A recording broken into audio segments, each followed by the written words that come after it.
জাতীয় সংসদে বিরোধী দলীয় নেতা ও জামাত ইসলামের আমির ডক্টর শফিকুর রহমানের সম্মতি ছাড়া তার দপ্তর থেকে পররাষ্ট্র মন্ত্রণালয়ে চিঠি পাঠানোয় তার পররাষ্ট্র বিষয়ক উপদেষ্টা মোহাম্মদ মাহমুদুল হাসানকে অব্যাহতি দেওয়া হয়েছে।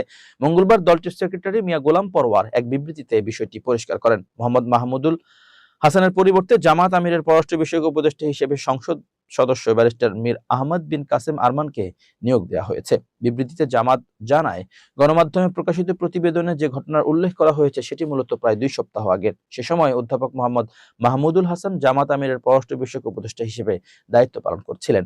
তিনি ওই চিঠির বিষয়ে জামাত আমিরকে অবহিত করলেও বিষয়টি ভিন্ন প্রেক্ষাপটে উপস্থাপন করেছিলেন। পরে যাচাই করে দেখা যায়, চিঠির বিষয়বস্তু সম্পর্কে জামাত আমিরকে যেভাবে ব্রিফ করা হয়েছিল বাস্তবের সঙ্গে তার কোনো মিল নেই। বিশেষ করে চিঠিতে উল্লেখিত মন্ত্রীর পদমর্যাদা চাওয়ার অংশে জামাত আমিরের কোনো সম্মতি ছিল না। বিষয়টি স্পষ্ট হওয়ার সঙ্গে সঙ্গেই জামাত আমির ডক্টর শফিকুর রহমান তাৎক্ষণিক ব্যবস্থা নেন।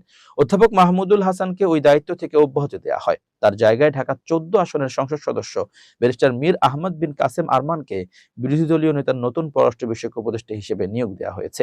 ভুল বোঝাবুঝি অবসানের বিষয়ে জামাত জানায়, বিষয়টি স্পষ্ট করার জন্য দলের পক্ষ থেকে পররাষ্ট্রমন্ত্রীর সঙ্গে সরাসরি ফোনে যোগাযোগ করা হয়। তাকে জানানো হয় যে ওই চিঠির বিষয়ে জামাত আমির অবগত ছিলেন না। একই সঙ্গে আগের উপদেষ্টাকে অব্যাহতি দিয়ে নতুন উপদেষ্টা নিয়োগের বিষয়টিও পররাষ্ট্র মন্ত্রণালয়ের সংশ্লিষ্ট কর্তৃপক্ষকে অবহিত করা হয়েছে। ফলে বিষয়টি তখনই নিষ্পত্তি হয়ে গেছে।